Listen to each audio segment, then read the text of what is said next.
Welcome to Season 2, Episode 3 of 50 Shades of Shilamida with your hostess, Shilamida. It gets to be that easy is the theme of the season, and today I want to bring in emotional intelligence.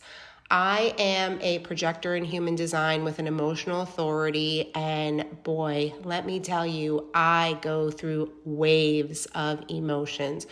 Who can relate? Drop me a comment if this is relatable for you.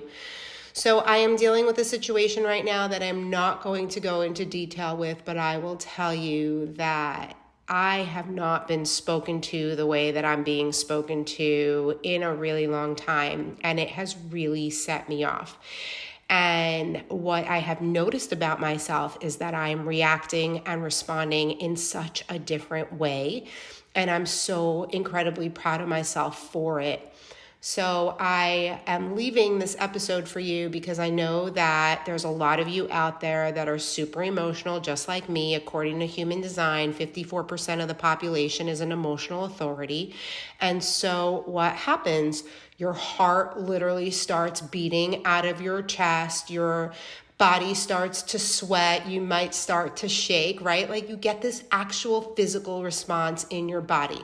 And what do we normally do? We normally explode, right? So usually I can only handle so much before I just lose it and I snap.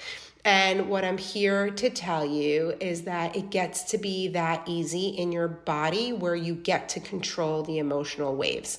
And so this has been the work of my lifetime. I would say that over the last 5 years, I have literally grown up from like a 10-year-old to at least a 35-year-old, because this is the thing. Most adults, and we're just going to focus on women for now, are walking around as wounded little girls, right? So when you were 5 years old and somebody yelled at you and you didn't know how to process it, that trauma is inside of you. When you were 7 years old and a friend made fun of you and you didn't know how to handle it, that trauma is trapped inside of you. And so when things happen in adulthood that piss you off, make you angry, you revert back to what it was like when you were a child. And this is being done on a subconscious level. So most people have no idea that they're walking wounded and that they are bleeding literally over everybody that they see, right? Because that's what happens. We feel justified in our reaction. And a lot of times our reactions are justified, right? I mean, I'm an emotional authority, so I'm going to always find a way to make it okay. But it's really not okay. It's really not okay to snap at somebody. It's really not okay to yell at somebody. It's really not okay to bleed all over somebody because you are hurting inside. It's okay to be hurt. It's okay to feel sad. It's okay to be angry. All of those things are valid. However, it is not valid to take that out on other people. And I say this so guilty. I am so guilty of doing this. I am so guilty of snapping at my husband or my children, when somebody in the outside world is pissing me off because they're easy targets, right? They're around me all the time. They're going to forgive me. They love me to the core. And so we do that to the people that we love the most. And it's so unfair. And it's one of my toxic traits, and that's why it's the work of my lifetime, because I am trying to get myself to a point where I don't do that. And so I'm really proud of myself because in this current situation that I'm in, I received a message from somebody and literally I thought I was going to have a heart attack. Like I could not believe how fast my heart was racing because I have not been spoken to like that in a really long time. Like this person is speaking to me like I'm the bottom of the barrel employee of theirs, or like I'm really stupid, or I'm a child, and that's the way that I feel, right? Like that might not even be the way that they're intending to do it. That just may be their personality. And so this is the thing with emotional intelligence, is that I'm able to see them from a different lens. I'm able to see and understand, like, okay, maybe this has nothing to do with me. Maybe this is just a personality trait of theirs, and we just have a clash. And I'm dying to know this person's human design, to really dig deep and to see, like, there really are people who are literally from a different planet when it comes down to our human designs. And so when you know that, it's like there isn't even the what is the word that I'm looking for? Like, you don't even feel like you need to respond. You know, there was a time where I would fight my way to the death. I would feel like I need to defend myself. And like in this given situation, like I don't even feel like I need to defend myself because this person is just out of line. And so what I need to do is I need to put up a better boundary. I need to stand in my power, and I need to show that I'm not just like some pushover, because what has happened is I went from being super reactive, angry, emotionally charged to the total opposite. I don't say much anymore. I keep my mouth closed. I let a lot of things go. And that's because there's the wounded part of me that doesn't want to piss people off. I don't want to upset people, and I don't want confrontation, because my old self, I would look for confrontation, right? Like I would love pissing people off because I was so hurt on the inside that I wanted somebody to fight with.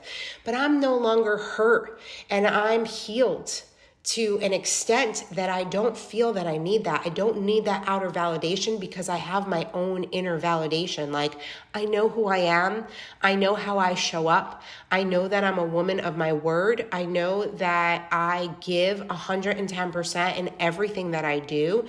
And so when somebody is coming at me in this really negative way, I tend to sometimes just like let things go. But in this current situation, I'm not going to let things go. I'm going to set up a very strong boundary and not allow for myself to get pushed over. And I'm going to have to be okay with the consequence of maybe not being liked, maybe being spoken of in a poor way. And that's okay, because it gets to be that easy. It gets to be that easy. Not everything has to harp on you. And I say that, but I also was up until 4:30 a.m. last night thinking about this. I also had a snoring husband. He was not helping.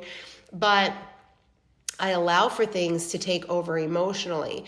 And so before, I would allow for things to take over emotionally for days, for weeks, for months even, right? Like, who is still holding a grudge? Who still has some kind of revenge against someone that has wronged you from 10 years ago, 20 years ago, 30 years ago? There's people that you're not speaking to in your current life, and you're holding on to stories of the past that are probably not even true. At Dr. Joe Dispenza's retreat, I think he said like 53% of people's trauma victim stories are not even truth.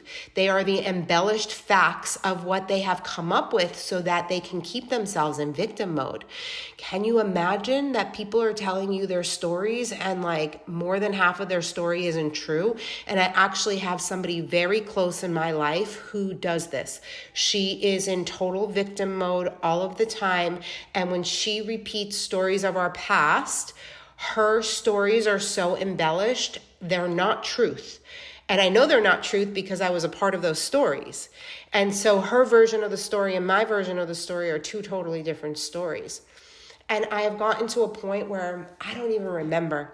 I don't remember the people that I was mad at. I don't remember the people that pissed me off. I remember that we had some kind of history, but if somebody stood before me right now that I didn't like at some point, or, you know, maybe somebody that I did wrong to, right? Because there's a lot of people on the internet right now that straight up hate me because of my 21-year-old self, my 25-year-old self, right? My 30-year-old self, like the years where I was hurt and I didn't know how to control myself, my emotions, my words. And so there are people who have a perception of me that is not the person that I am today. And so this is the thing that we need to hold on to and we need to remember is that you get to change. You get to change every single day. You get to show up today and say, today I'm going to be a changed person. And today I'm not going to react the same way. And you're going to mess up. The thing is, then you bring in the forgiveness work. And when you bring in the forgiveness work, then you bring in the mirror work. And then after you bring in the mirror work, you bring in the gratitude work. And then after the gratitude work, you bring in the more work, right? There's always some kind of work to do on yourself. There's always some kind of growth, some kind of evolution, some kind of expansion that you are able to take yourself through in order to heal the traumas of your past, to be the best version of yourself. When I first set out on this journey 20-something years ago, that was my goal. My goal was to become the best version of myself. And it has taken me a really long time to do that. But I can tell you, as my 46-year-old self, I am damn fucking proud of the woman that I am. I am proud of the mother I am. I am proud of the wife that I am. I am proud of the friend that I am. I am proud of myself because I used to be a shitty person. And I wasn't a shitty person at the core. I've always been a really good person at the core. I've always had like a really big heart and love for humanity and people, but I was hurt. And I was wounded, and I was not properly trained in how to take care of myself and how to heal myself. And so I'm here to tell you, wherever you are, you're a good person. And no matter what bad things you've done, you deserve forgiveness. You deserve to forgive yourself. You deserve to be forgiven by others. I love you and I forgive you. I am a stranger to some of you, and I know some of you that are listening, and I want you to know that even if you're a stranger to my world, I love you and I can forgive you for anything that you've done. No matter what story you've told me, I don't even need to hear your story. Because I'm going to love you as you are today. I see you as you are today. I don't need to hear the stories of your past in order to form an opinion. I just need to know who you're going to show up as today. And so every single day you get to decide. It gets to be that easy. It gets to be that easy where you get to show up in a way that you're going to make yourself proud.